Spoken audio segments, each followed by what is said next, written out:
Hola, ¿qué tal? Muy bien, sean todos ustedes bienvenidos. Estamos en un programa más de Mentes en Movimiento de la Universidad Digital de Iberoamérica. En esta ocasión estamos platicando con el doctor Jesús Gómez Plasencia. Ahorita él mismo se irá presentando.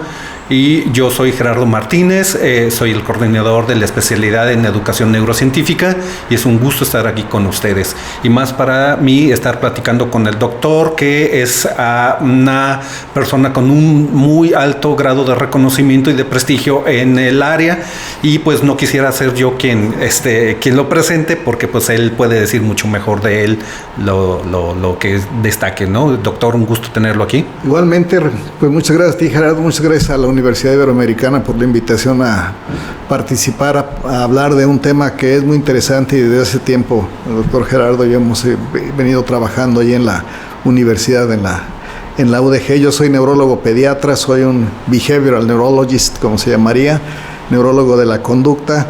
He estado siempre en el área de psicología, psiquiatría, maestro de varias generaciones, fundador de la especialidad de psiquiatría, de la carrera de psicología, de la maestría de neuropsicología. Entonces, pues, he tenido oportunidad de participar en muchos de estos estudios e investigaciones, y sobre todo algo que está impactando y que en este momento es crítico de tomar en cuenta para hacer las adecuaciones, sobre todo al sistema educativo, además de como formación científica en general de la población, y es el tema de la neuromitología. Y que se inscribiría dentro del tema más amplio que hemos estado también trabajando, que es de neuroeducación, que es uno de esas nuevas cosas que han aparecido con el prefijo de neuro de todo, ¿no? Pero pues es que es serio, o por lo menos tratamos de darle un enfoque serio, ¿no?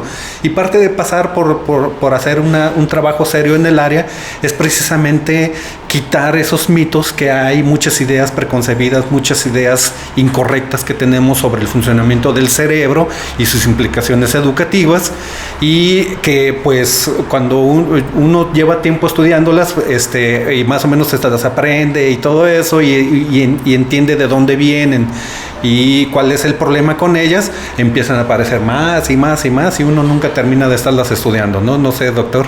Sí, así es. Esto es muy interesante. Yo creo que es una de las características propias de la naturaleza de nuestro cerebro, el estar elaborando teorías muchas veces sin fundamento. El pensamiento mágico sigue patente, y en estos tiempos en que hay tanta información científica al alcance de la mano, información científica sólida, estaba leyendo en una editorial en un periódico local hace relativamente poco tiempo que el 70% de las personas todavía revisan su horóscopo antes de salir, y muchas de sus actividades seguían por ello. Espero que nadie se ofenda, pero bueno, es un ejemplo más de esto. Walter Mercado ya se murió, entonces por lo menos él no. Uno de los aspectos de la neuromitología, o sea, de todo esto de pensamiento mágico en relación al funcionamiento del cerebro y cómo se puede utilizar de diferentes maneras el conocimiento a este respecto, empieza desafortunadamente y realmente en las propias neurociencias. De hecho, bueno, aquí no se ve la imagen, pero es de Gazzaniga, Michael Gazzaniga, uno de los más grandes neurocientíficos, uno de los padres de la neuropsicología cognitiva. En una introducción de uno de sus libros muy exitosos, dice que tenemos cerebros que son más grandes de lo esperado por la evolución para un mono, un antropoide, que tenemos una corteza que es el triple de la que se esperaría en base a nuestro tamaño corporal, y que hay áreas de nuestra corteza cerebral y del cerebelo que está por encima de lo que sería de esperar por la evolución. Entonces, 3 neurocientíficos se pusieron a ver si era cierto, y si se vio que no era cierto. Es una visión propia de nosotros, creo. Antropocentista un poco, ¿no? Como neurocientíficos, creo que nuestro cerebro es algo especial, algo que recibió, como se ve en la Capilla Sixtina, ¿verdad?, el toque divino, y entonces nuestro cerebro se salió de la línea evolutiva y se hizo algo especial. Y está comprobado que eso definitivamente no tiene el menor sustento científico. Nuestro cerebro es como debiera de esperar, de acuerdo a la evolución de la línea de mamíferos de la que procedemos. Y bueno, como ya lo mencionabas, aquí hay un artículo que se llama La atracción seductora de las explicaciones neurocientíficas, en donde inclusive hasta utilizando el término el prefijo de neuro, pues como que suena de mucho mundo, algo así muy, muy importante, muy relevante. Y muy científico. Y para una plática saqué fotos de portadas de libros ahí en una de las tiendas, restaurantes populares, en donde una de las portadas decía: véndele a la mente, no a la gente. Otro es que tenga éxito, utilice neuroventas. Y hay un libro de Golombek, que sí es neurocientífico, que se llama Neurociencias para Presidentes. Esto yo creo que habría que ser requisito, promoverlo, sí, para que fuera requisito obligado a su lectura para todo candidato a presidente municipal para arriba, ¿no? Curiosamente, el que está muy extendido aún en gente, aún en personas con cierta cultura y formación científica, creen en los neuromitos. Y hay un estudio muy interesante que se hizo en Inglaterra hace como 6 años, en donde se vio que los profesores de primaria y secundaria que debían llevar los cursos de actualización y se habían informado sobre temas neurocientíficos eran los que más creían en los neuromitos. Una embarradita de las neurociencias les inducía a creer en los neuromitos, quizá por lo fabulosamente atractivos que pueden ser, y atractivo que es tratar de entender el funcionamiento del cerebro humano, ¿no? De hecho, de los neuromitos que nos han ocupado revisar y participar en simposios, etcétera, ha sido sobre neuroeducación en especial. Y de hecho esto es tan crítico que la misma Organización para la Cooperación y el Desarrollo Económico, de la cual México forma parte, es uno de los miembros distinguidos de la ODEC. Si se asoman a la página original, el OECD, hay una sección de neuromitos en donde analiza cada uno de los neuromitos que tienen que ver con la educación y concluye diciendo que los gobiernos deben estar al tanto de esto para que sus programas educativos no desperdicien tiempo, no desperdicien esfuerzos tratando de aplicar o adaptar los modelos educativos basándose en los diferentes neuromitos. Y eso está en la página, sí, de la que México forma parte. Sí, ¿no? Y bueno, como le comentaba, pues hay unos mitos más conocidos, otros menos, pero por ejemplo, en una revisión que yo hice sobre la nueva propuesta educativa, la nueva, que ya no es nueva porque ya la echaron para atrás, a estas alturas no sé dónde estamos, pero me di a la tarea de revisar cuáles eran precisamente las bases neurocientíficas de su propuesta, de esa nueva pedagogía o eso. Y básicamente no venía nada, y todo lo que venía de neuro era lo que era estas cuestiones de la meditación y la meditación trascendental y todo eso, que en mi opinión es uno de esos nuevos neuromitos que han ido apareciendo. Sí, tan nuevo que ni siquiera aparece todavía en la lista de la ODEC. Uh-huh. Vamos comentando rápidamente algunos de los neuromitos. Uno común que todavía el ciclo escolar pasado, aquí los profesores, de acuerdo a la Secretaría, valoraban a cada uno de los niños, y es el mito o neuromito de que cada niño, cada alumno, cada persona tiene un estilo personal de aprendizaje, que unos son visuales, que unos son auditivos, que unos son sinestésicos, un mito muy arraigado y que no tiene el menor fundamento científico. Todo el mundo es acceso libre, y para que no me pregunten ni me manden correo, pueden meterse allá a la página y consultar, sí, los neuromitos. Cada uno tiene su bibliografía relacionada con el tema. Entonces eso es un desperdicio. Todos somos de todo, todos en un momento dado estamos utilizando todos nuestros canales sensoriales y sensitivos. Y era un comentario que hizo una de las alumnas de la licenciatura de psicología hace 2 semestres, en que sus 2 papás su padre y su madre eran profesores, y que al aplicar las escalas que les daba la Secretaría para que valoraran el estilo de cada uno de los niños, pues estaban desconcertados porque todos los niños puntuaban en todas las escalas como que era de todo, ¿no? Sí, no, y a esas vamos porque hacen menos el olfato o el gusto, ¿no? También. Digo, porque no nomás todo es visual, claro, o auditivo o kinestésico, hay ¿no? otros sentidos que no hay que discriminarlos, ¿verdad? Otro mito muy extendido es que solo utilizamos el 10% de nuestro cerebro. Realmente no se sabe exactamente cuál es el origen histórico de este neuromito. Aparentemente alguna vez en alguna entrevista Einstein dijo un comentario medio en broma que él utilizaba el 10%, y un par de autores también que tratan de adjudicarse la paternidad del mito pero realmente no todos utilizamos de todo nuestro cerebro. En este momento todos estamos utilizando todo nuestro cerebro, despiertos, dormidos, inclusive durante el sueño el cerebro no descansa, el cerebro está trabajando y hay etapas de sueño en que trabaja más que en vigilia, ¿no? Que es en el paradójico. Así es. Ajá. Pues se nos hace paradójico porque intuitivamente consideramos el sueño como un descanso. Y sí, puede ser un descanso físico, sobre todo el sueño de ondas lentas, pero el cerebro nunca descansa hasta el momento final, ¿verdad? Sí.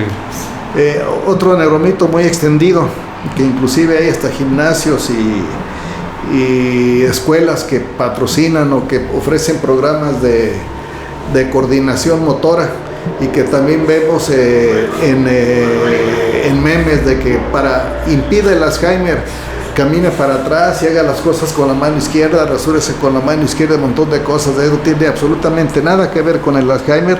El Alzheimer es una enfermedad degenerativa que no se puede prevenir con nada, y al hacer todas estas cosas, el rasurarnos con la mano izquierda lo único que nos permite es rasurarnos más fácilmente con la mano izquierda sin tener ningún otro incremento, ninguna otra capacidad motora, visomotora, espacial. Sí, inclusive hay una versión educativa de eso, ¿no? Que los ponen a hacer movimientos antes de hacer alguna tarea dentro de los salones de clase, porque según eso vas a activar tus hemisferios y esas cosas, y vas a aprender mejor, ¿no? Montones de energía. Aquí tengo en la presentación diapositivas de ahí que tomé, imágenes que tomé de internet de gimnasios para niños, que con el fin de estimular de algún modo el funcionamiento sincrónico de los hemisferios cerebrales, etcétera, ¿no? Que voy a comentar ahorita más de esto, pero definitivamente no tienen el menor resultado. No hay la menor relación costo-beneficio en la inversión, quizás para deshacerse un rato de los niños, pero ahorita ni eso, ¿no? Pero realmente no hay nada en ese respecto. Y esto en parte tiene que ver con el otro mito, este mito de de cerebro izquierdo, cerebro derecho, hemisferio izquierdo, hemisferio derecho. Y hay quien me dice, no, pues yo soy de hemisferio derecho, entonces yo creo que voy a estudiar arquitectura. No, yo soy de hemisferio izquierdo, voy a estudiar filosofía, ingeniería, cosas así, ¿no? Y no tiene nada que ver. Los creativos y los emocionales son los que dicen que son de hemisferio derecho, y los otros muy analíticos, etcétera, son de hemisferio izquierdo. Igual no tiene tampoco el menor fundamento científico. Eso se empezó a ver cuando se estudió el funcionamiento individual de los hemisferios, cuando Gazzaniga, el autor que mencionaba al principio, fue de los pioneros en estudiar los pacientes con el cerebro dividido, pacientes a los cuales se les seccionaba el cuerpo calloso para separar los dos hemisferios para impedir la propagación de una descarga epiléptica. Y mediante una técnica muy sencilla, el taquistoscopio se llamaba, se podía presentar información individual a un hemisferio o al otro. Entonces ya se exploraba y se produjeron muchos artículos de investigación, muchos libros, y se arrojó mucha luz sobre el funcionamiento de los hemisferios individuales. Pero el cerebro no está formado de dos hemisferios individuales. El cerebro funciona en un todo, y el cuerpo calloso es el que está sincronizando, por decirle de algún modo, los dos hemisferios. Y alguna observación que veíamos en niños, allí en el Hospital de Pediatría, fuimos los pioneros en Latinoamérica en la sección de cuerpo calloso, en niños con epilepsia de difícil control, y veíamos que los primeros 2, 3, 4 días parecían que eran dos niños en uno. Con una mano que tomaba un juguete, el hemisferio izquierdo, y con la otra, el hemisferio derecho, se la quitaba y luego se la venía el otro. Una mano levantaba la cobija y la otra la bajaba, etcétera. El síndrome de la mano extraña y esas cosas. Sí, entonces todos estos son síndromes de desconexión interhemisférica. Entonces, pero los 4 o 5 días ya por otras vías los hemisferios sincronizaban su funcionamiento, y después de esos días... Después de una operación. Después de la intervención ya no había ninguna separación funcional, ya el niño volvía a ser uno solo. Hubo algunos estudios interesantes en que se hacía el MMPI, una prueba psicológica, en donde se valoraba antes de la cirugía, y luego después de la cirugía se evaluaba a cada hemisferio independiente, y resultaba que el resultado prequirúrgico era el promedio de los dos individuales, ¿no? O sea que realmente sí estaban funcionando al parejo, y sí es como funciona normalmente el cerebro. Entonces, no hay predominio, hay quien tiene ciertas facilidades para una cosa u otra, pero no lo hace ni visual, ni auditivo, ni de hemisferio izquierdo, ni de hemisferio derecho, y no requiere un tipo de educación especializada. El tipo de especialización debe ser la misma. Y también esto lleva al mito de los cerebros del género, de que hasta un libro, ¿verdad? Los hombres son de Marte y las mujeres son de Venus, ¿no? En donde, pues sí, inclusive se hicieron muchas investigaciones tratando de encontrar diferencias anatómicas, funcionales, hormonales, etcétera, y realmente hubo unos metaanálisis en donde, muy recientes de hecho, en donde se comprobó que no hay la menor diferencia en el funcionamiento cognitivo, emocional, de nada entre un cerebro masculino y un cerebro femenino. Y el funcionamiento de todos los puntos de vista es un espectro, es un continuo, sin que, en todo se funcionan de todo. Hombres y mujeres sean de todas maneras, y hay espectros, quienes son más de uno, quienes son más de otro, quienes tienen unas características, quienes tienen otras, pero no se puede distinguir en forma individual un cerebro o un estilo de procesamiento cognitivo o un estilo de procesamiento emocional, ¿no? Eso de que las mujeres no pueden leer mapas, cosas así, son de los mitos extendidos, ¿no? Hay muchos mitos. De hecho, inclusive el gobierno de Nueva Zelanda sacó una publicación de su Secretaría de Educación, creo, favoreciendo analizar el estilo de aprendizaje de hombres y mujeres para hacer adecuaciones de este tipo, ¿no? Entonces, que esas son las implicaciones que hemos dicho, ¿no? El problema de los mitos no solamente es creerlos, sino porque como se quieren llevar a cabo, se gasta dinero y, en nuestra opinión, pues es dinero mal gastado. Es dinero mal gastado, y sobre todo en muchos casos puede interferir con el desarrollo normal de aprendizaje de algún niño, en donde le tratan de imponer un estilo cuando no requiere ningún estilo, está siendo forzado a otras estrategias de pensamiento. Otro mito muy extendido, el efecto Mozart en los bebés, ¿no?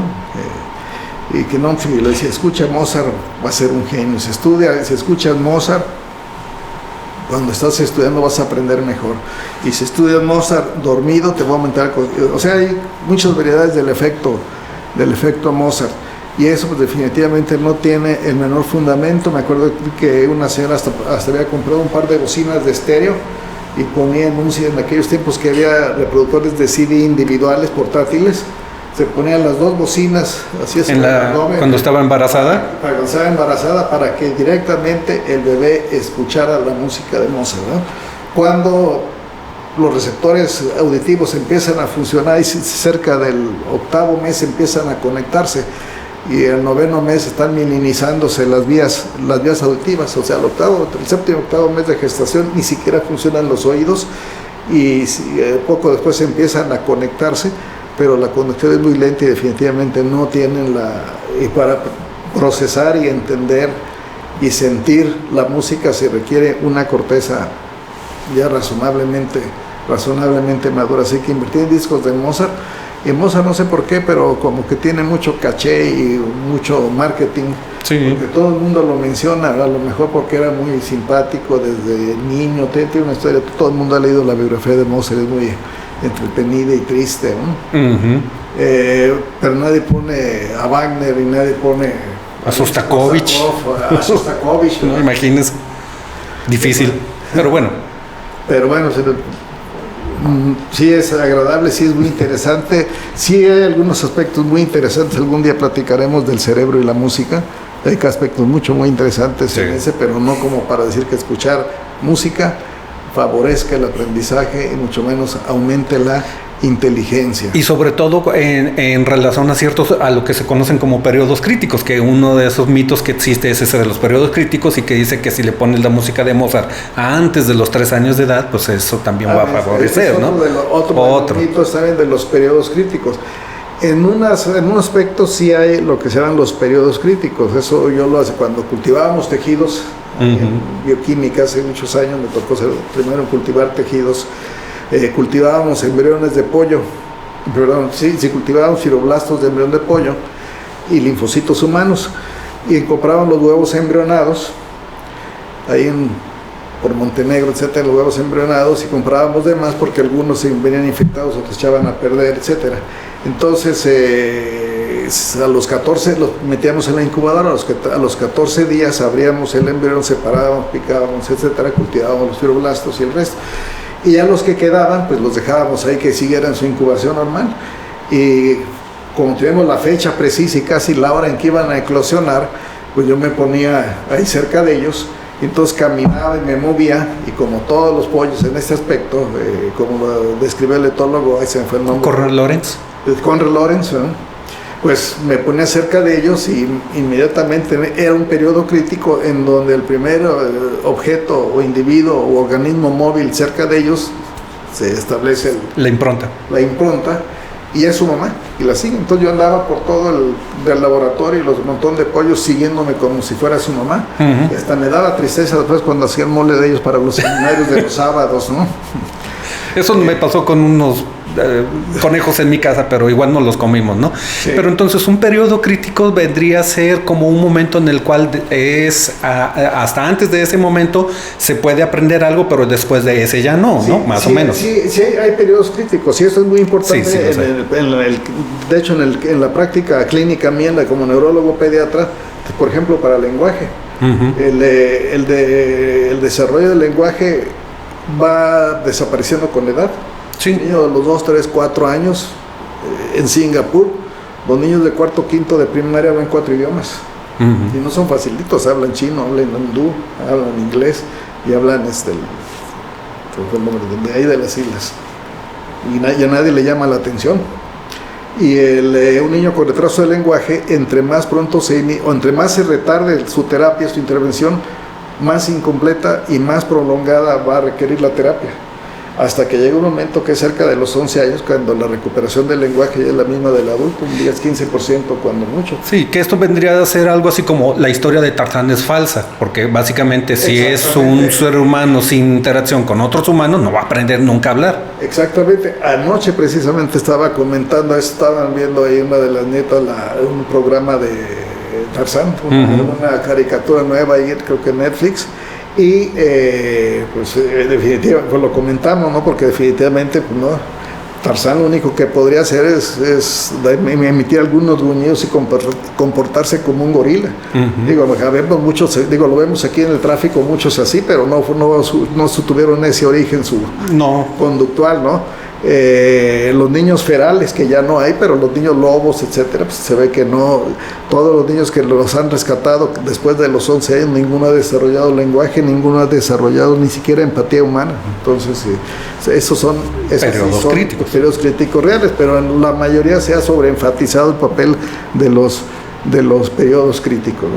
Sí, y no hay que limitar tampoco a un niño, y hay que estudiar idiomas, 2, 3 idiomas al mismo tiempo, no hay ningún problema, si tienen la motivación, ¿no?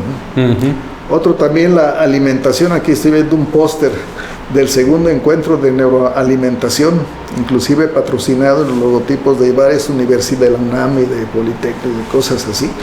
Y la neuroalimentación, supuestamente hay que comer ciertos alimentos para ser más inteligentes. El omega 3. Entre otras cosas, ahí ya voy a marcar un recorte de una editorial de un periódico español ahí donde dice el mito del omega 3, porque es la pregunta cotidiana de las mamás, ¿verdad? Ay, si tiene TDAH. El omega 3 o sea, si el niño o el adulto tiene una alimentación balanceada y una alimentación racional, sana, es todo lo que necesita para funcionar adecuadamente él y su cerebro. De hecho, el cerebro es muy poco picky en sus alimentos, no requiere de ningún alimento, ninguna sustancia en especial para funcionar. En la edad pediátrica sí requiere de los aminoácidos esenciales. Ya en la edad adulta, para su funcionamiento normal, glucosa y oxígeno, ¿no? Ya un mínimo de aminoácidos esenciales para producir, por ejemplo, serotonina, para producir dopamina, que son otros mitos, a ver si alcanzamos a comentar luego a propósito de eso. Pero está tan extendido a esto que aquí tengo un póster de una comida para cachorros, para perros, que dice DHA, uno de los omegas, para cachorros más inteligentes y fáciles de entrenar. Entonces la neuroalimentación se extiende hasta como estrategia de marketing. Hasta las mascotas. De los cachorros, ¿no? Uh-huh. Otro de los mitos actuales de moda, el multitasking, ¿no? Que ahora dicen, no, nacen con el chip integrado, etcétera. Sí, efectivamente, sobre todo los niños pequeños, y uno ve autistas o niños con cierta discapacidad, pero que a los 3, 4 años manejan perfectamente el celular y el iPad y se meten ven sus videos y todo, pero lo hacen porque es un lenguaje, una especie como de lenguaje alternativo. Por eso tienen todavía esa capacidad que el adulto ya no la tiene tanto, y a todos nos ha costado trabajo. Me acuerdo cuando empezamos la contingencia, que empezamos las clases ahí, las 2, 3 primeras veces de las clases ahí de la maestría y de la licenciatura, de los dos me tocó, era mi nieto el que me sacaba de apuros. Uh-huh. Sí, además yo tengo la idea de que no son los niños los buenos para manejar los aparatitos estos, sino más bien los que los diseñaron, que los hacen tan amigables que hasta un niño los puede manejar. Exactamente, y además se les da manera natural porque lo ven como otro idioma. Y aquí está una tira cómica que dice, oye, Chip, deja de estar texteando y dedícate a hacer tu tarea, no te preocupes, soy un amo en la multitasking, ¿no? Le dice la mamá, han hecho estudios en que los que hacen multitasking realmente no se concentran. ¿Qué me dijiste? Dice, ¿no? Sí, claro. Sí, realmente no, y de hecho hay cambios funcionales y morfológicos en los niños que hacen multitasking. Ahora se ha visto con estudios de neuroimagen funcional que los ponen en desventaja de los niños que se dedican a lo suyo nada más a la hora de hacer la tarea. Si se ponen a estudiar nada más a estudiar, ponen a escribir, si ponen a jugar, ahí sí pueden hacer multitasking. Se salió aquí la imagen multitasking en el juego. Y bueno, aquí pongo un artículo bibliográfico de la revista de pediatría de Estados Unidos de 2017, un estudio muy reciente, en donde pues se confirma que realmente no es nada bueno hacer multitasking y debe uno estudiar enfocado. Bien. Sí. Uh-huh. Con el problema de que nuestra atención es bastante limitada, o sea, tenemos muy poca capacidad para estar haciendo muchas cosas al mismo tiempo, y la cosa con la que podemos concentrarnos, de hecho, nos absorbe prácticamente toda la capacidad atencional que tenemos, ¿no? Es un problema. La memoria de trabajo es cortísima. Sí. La memoria de trabajo es cortísima, y si además si tenemos un trastorno por déficit de atención, pues esto... Que al final quisiera preguntarle un poco sobre eso, porque yo sé que es su área de especialidad. Bien. Otro también de las teorías que siguen permeando, y seguramente porque fue un psicólogo de Harvard, lo cual demuestra que no es garantía ser de Harvard ni de ninguna universidad, fue Howard Gardner que describió las teorías de las inteligencias múltiples, en donde hay muchos psicólogos que todavía juran y perjuran que es cierto y apuestan por las inteligencias múltiples. Pero aparte de leer su libro, no leyeron nada más de sus publicaciones, pero fue atomizando, cayó como en 100 o algo así. Hasta había inteligencia para cocinar, inteligencia para sexo. Ajá, sí. Entonces, bueno, a lo mejor sí ahí tenía algo de razón.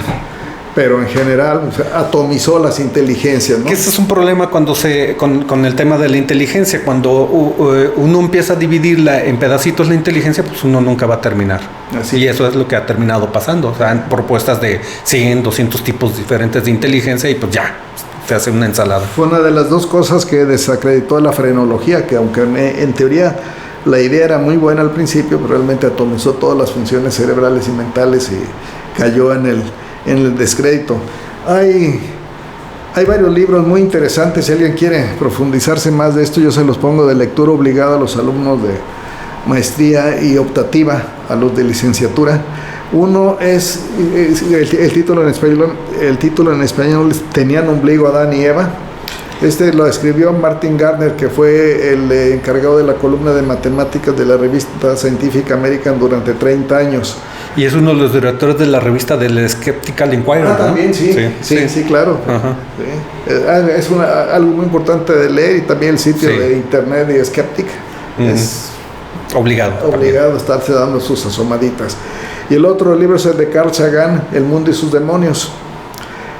estos dos libros de una manera muy amena van enseñando a cómo tener pensamiento crítico, a cómo ser analíticos, a cómo no creerle a nadie, ni a mí, les digo, como les digo a los alumnos, no me creen ni a mí, ni a ustedes. Documenten, sean críticos y tengan una serie de conocimientos para poder valorar la información que están teniendo. Y otros dos libros también de consulta obligada. Uno es el de 50 grandes mitos de la psicología popular, escrito por 4 psicólogos, 2 de ellos de Harvard, si mal no recuerdo, y el otro de grandes mitos del cerebro de Jarrett, en donde también hay muchos mitos que... Y agregaré uno que usted me pasó, que es el de 50 mitos o los grandes mitos en educación, que también... Bueno, sí, esa es otra, grandes mitos en educación. Sí. Y bueno, aquí en esta plática esto es importante porque tiene que ser un autocrítico. Es una caricatura que le dice la muchachita a la maestra ahí con la manzana ahí en el escritorio. Le dice, ¿cómo sabe que tengo un problema de aprendizaje? A lo mejor usted tiene un problema de enseñanza. Uh-huh. Sí, realmente eso también hay que saber entender y enseñarse a enseñar, aprender a enseñar. Pues ya para finalizar, porque pues yo sé que, le digo, no terminaríamos con esto, ¿no? Hay los mitos que he estado últimamente investigando, que son que le comentaba sobre lo de la meditación, y agregaría ese, por ejemplo, también que están poniendo últimamente de que nada más tenemos 10 minutos de atención sostenida para, por ejemplo, cuando estamos escuchando a alguien en una conferencia y eso. Otro, ¿no? Bueno, sería cosa de platicarlo en otro momento, ¿no? Pero yo sé que, bueno, usted es una persona especializada en el tratamiento de los niños, es neuropediatra, y la mayoría de sus consultas pues tiene que ver con el déficit de atención, que si hay alguna enfermedad, un trastorno que ha sido satanizado y malentendido y malinterpretado y sujeto de muchos neuromitos, es precisamente este. Así es, sí. Y también el medicamento que se utiliza, ¿no? Entonces, el medicamento. Pues no sé qué nos quiera decir a las personas que nos estén escuchando de que no le tengan miedo a los medicamentos, pero a ver, díganos. Pues sí, realmente... Otra de mis áreas también de trabajo y de investigación es la epilepsia. De hecho, yo fundé la clínica de epilepsia en el Hospital de Pediatría en Centro Médico, que fue la primera y la más grande a nivel nacional del IMSS. Y literalmente vi miles de niños y en el consultorio sigo viendo muchos niños y adultos con epilepsia. Nunca cuestionan o ponen en duda el medicamento. Y muchos medicamentos antiepilépticos hay que estar periódicamente en algunos casos haciendo exámenes, tomar muestras de sangre para afinar la dosis. En otros hay que hacer exámenes de sangre para vigilar glóbulos rojos, glóbulos blancos, plaquetas, o vigilar enzimas hepáticas, y en un caso exámenes de orina porque pueden producir cálculos urinarios. Algunos pueden producir sedación, otros pueden producir irritabilidad, otros bajan los reflejos. La mayoría tienen interacciones medicamentosas. Si toman tal antiepiléptico no pueden tomar tal antibiótico, etcétera. Pero nunca ni un padre ni un adulto ha cuestionado el medicamento. Pero el TDAH, que hay múltiples estudios, ya nadie hace estudios porque está ya más que visto que la calidad de vida de los niños y adultos con TDAH es peor que la de los niños con parálisis cerebral o de los niños con epilepsia. Oyen medicamento y se paran de pestañas. Uh-huh. Y luego, por un cambio de pensamiento, un switch de pensamiento, dice, no, es que el medicamento es droga o los va a hacer drogadictos. Cuando precisamente es uno de los problemas actuales. El TDAH, el trastorno por déficit de atención e hiperactividad, se conoce desde hace bastante tiempo, pero ahorita tiene una plataforma muy importante porque si no se trata es el principal factor de riesgo de fracaso escolar. Uh-huh. Y aún a todas las edades. Hay un doctor... Sí, porque hay adultos que tienen déficit de atención. Hay un doctor en ciencias con déficit de atención que su productividad se disparó, subió 2 niveles en 3 años y sí. Por su tratamiento, tomando su tratamiento para el TDAH, que se diagnosticó ya de adulto. Uh-huh. Y ahorita somos muchos. De hecho, un estudio que hicimos hace algunos años valorando niños rechazados de kinder, valoramos 4 niños rechazados de 4 kinderes muy prestigiados. 51% de los niños rechazados tenían trastorno por déficit de atención e hiperactividad, 19% tenían retraso del lenguaje, 17% retraso de la coordinación, y 2 síndromes de Down, 3X frágil, o sea, emocional o psicológico, yo creo que el 2% cuando mucho de los rechazados, o sea, 50% casi de los rechazados eran un problema neurológico del desarrollo, empezando por el TDAH. Y la otra situación es que si no se trata también es el principal factor de riesgo de drogadicción. Y eso lo revisamos y lo hemos visto en el Simposio Internacional de Adicciones que tuvimos, que participó ahí en el departamento. Si no se trata es el principal factor de riesgo de drogadicción. Igual así como en mis tiempos, aunque no lo crean, bueno, yo tengo sí lo creen porque ya tengo mis años, pero cuando yo entré en medicina no había rechazados. No había rechazados en ninguna escuela de la universidad. Y el primer drogadicto que yo vi en mi vida fue cuando estaba de interno en la Cruz Verde, creo que la primera o segunda semana de guardia, que llegó en la madrugada un marihuana y navajeado. Y ahorita, afuera y dentro de los mejores colegios, restaurantes, antros, hay droga. Y los que son más proclives a engancharse en la droga son los, en este caso ya adolescentes, con TDAH, sin tratamiento. Sin tratamiento. El tratamiento del TDAH no es una vacuna, sino que baja el riesgo de la población general desarrollar el abuso de sustancias. Disminuye por razones neurobiológicas el craving, como hay conexiones dopaminérgicas ahí del núcleo, etcétera, el centro de placer, por eso tienen una neurobiología hasta cierto punto común, y por eso el tratamiento del TDAH disminuye el riesgo de la drogadicción. Y son medicamentos de los más seguros que hay, nunca hay que pedir ningún examen de nada porque no afecta nada y prácticamente no interactúan con ninguno de los medicamentos usuales, y de los pocos tratamientos a largo plazo que se suspende de golpe y no pasa absolutamente nada. Inclusive la diferencia en calidad de vida. Sí, ¿no? Inclusive uno podría usarlos, por ejemplo, para ciertos momentos como para estudiar y eso, pero bueno, sí, yo nunca los he necesitado, pero... De hecho, eso es muy interesante, porque ya está aquí creciendo esa cultura. Eso empezó en Estados Unidos con los estudiantes de doctorado en neurociencias. Sí. Y entonces, pues obviamente al conocer los medicamentos, su mecanismo de acción, etcétera, muchos utilizaron los medicamentos del TDAH para incrementar su rendimiento cognitivo. Que ese es un tema muy interesante a tratarlo en algún momento, ¿no? Hablar sobre la posibilidad de utilizar medicamentos para mejorar nuestra inteligencia. Sí, de hecho eso se hizo. Sí, se publicaron varios artículos cuestionando la validez o aprobando la utilización.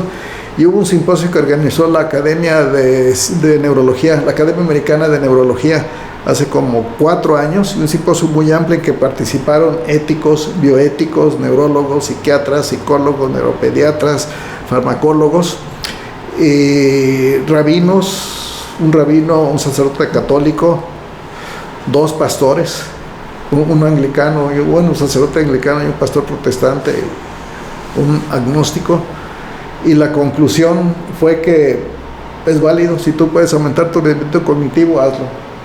Porque decían que quisiera justo calificar a los que se habían sacado un 8 estudiando así normalito, y otro que saca un 10 tomando su tratamiento, bueno, no es tratamiento, tomando su oportunidad de incrementar su funcionamiento. Pues que el que lo pueda hacer, que lo haga, ¿no? Pues sí, pues bienvenidos a los nuevos tiempos. Sí. En fin, pues eso ya lo veremos con el tiempo. Esperemos volver a platicar entonces al respecto de eso y otras cosas que le digo que ahí siempre quedan en el tintero. Pues agradecemos mucho el que nos haya acompañado. Es todo un privilegio haberlo tenido aquí para platicar con usted. No, muchísimas gracias. El gusto y el privilegio fue mío. Siempre disfruta uno platicando aquí con el doctor Gerardo, que nos conocemos desde que empezaba la carrera. Pues sí, fue maestro de todo el mundo, incluyéndome a mí, ¿no? Bueno, pues muchas gracias. Agradecemos el que hayan estado ustedes aquí acompañándonos y nos veremos en la siguiente emisión.